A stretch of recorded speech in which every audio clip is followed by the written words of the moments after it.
4 unexpected changes to your Centerlink Age pension are hitting right now between October 6th and 10th, 2025, including payment increases you might have already noticed, deeming rate adjustments that could reduce your pension without warning, expanded eligibility for valuable concession cards, and new assessment rules that might qualify you for benefits you've been missing. Whether you're on the Age pension, DSP, or carer payment, these surprises could mean hundreds of dollars difference in your fortnightly payments, and you need to know exactly what's happening to your money.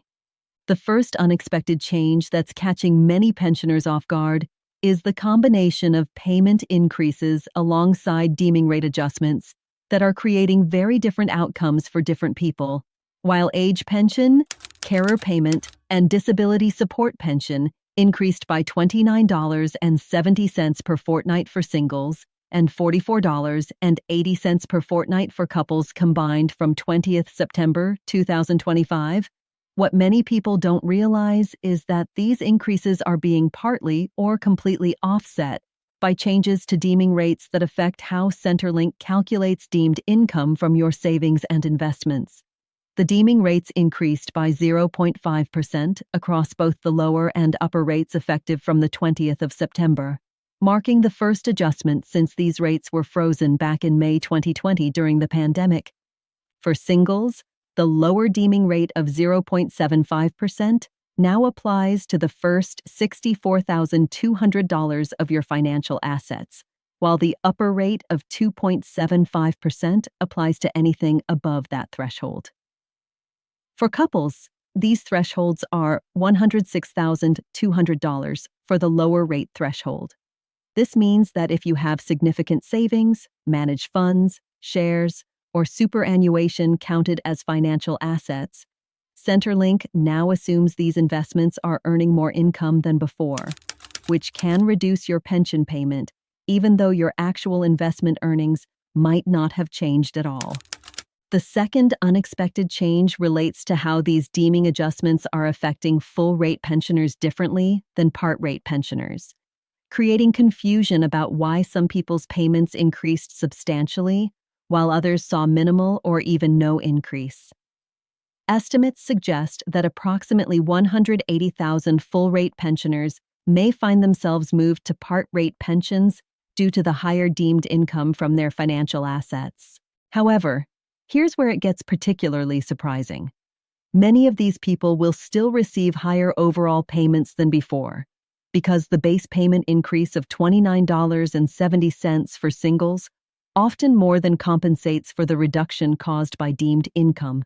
The unexpected part is that this varies dramatically based on your individual financial situation, meaning your neighbor receiving the same pension might have experienced a completely different outcome than you did. If you're currently on a part-rate pension because of either the income test or assets test, the deeming rate changes might have had minimal impact on you, especially if you're limited by the assets test rather than the income test, since deeming only affects the income test calculation. The third unexpected change that's creating significant opportunities for self-funded retirees is the dramatic expansion of Commonwealth Seniors Health Card eligibility that many people still don't know about. The income thresholds for the CSHC increased substantially to $101,105 annually for singles and $161,768 for couples from 20 September 2025, representing one of the largest eligibility expansions in years. What's unexpected here is just how many self-funded retirees who thought they'd never qualify for any government support are now discovering they're eligible for substantial healthcare concessions. The Commonwealth Seniors Health Card provides access to cheaper prescription medicines through the PBS at the concessional rate, bulk billing with doctors who might otherwise charge gap fees, and the extended Medicare safety net at the lower threshold, plus various state and territory concessions depending on where you live. For someone managing multiple medications for chronic conditions like diabetes, high blood pressure, or heart disease, the savings from concessional PBS rates alone can amount to thousands of dollars annually. The unexpected element is that many eligible people haven't applied yet because they weren't aware of the increased thresholds or didn't realize how valuable this card actually is beyond just cheaper prescriptions. The fourth unexpected change involves new assessment approaches and clarifications around how various income sources and assets are being treated, particularly regarding superannuation in the pension phase and how different account-based pensions interact with age pension eligibility. What's catching people by surprise is that Centrelink has been tightening up on how they assess certain financial arrangements, and some pensioners are finding their payments being reviewed or adjusted based on updated information about their financial circumstances. Additionally, there's been increased focus on ensuring that pensioners are reporting all their income sources correctly, including any foreign income, investment earnings, or rental income that must be declared. The unexpected aspect here is that many pensioners believed their financial situation was straightforward and correctly reported, only to receive letters from Services Australia requesting additional information or notifying them of payment adjustments based on refined assessments.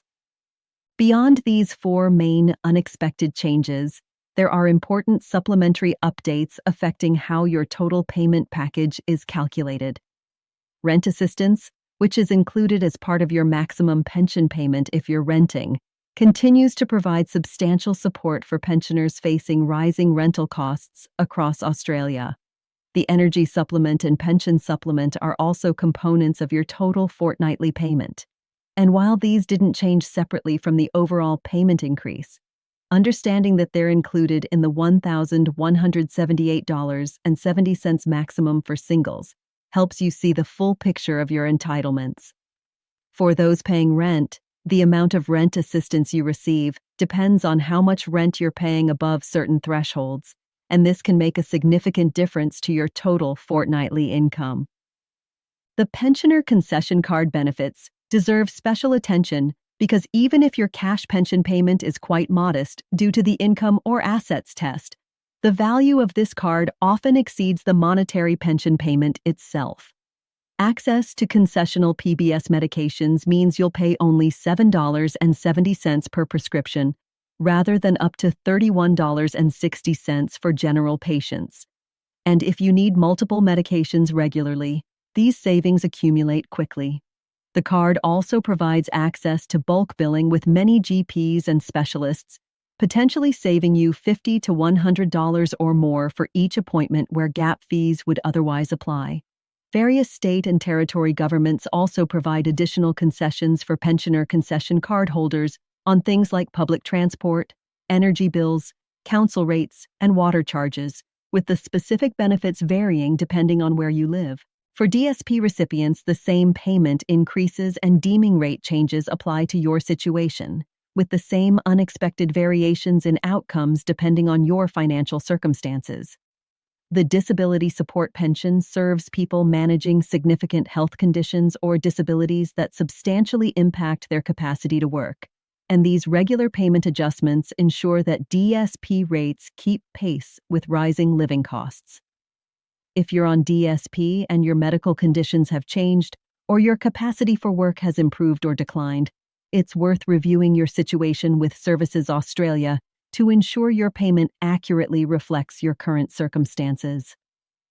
Carer payment recipients are similarly affected by both the payment increases and potential deeming adjustments. If you're providing full-time care for someone with a disability, severe medical condition, or who is frail-aged, whether that person is your partner, family member, or friend, the carer payment recognizes the demanding nature of your caring responsibilities and the impact this has on your ability to earn other income.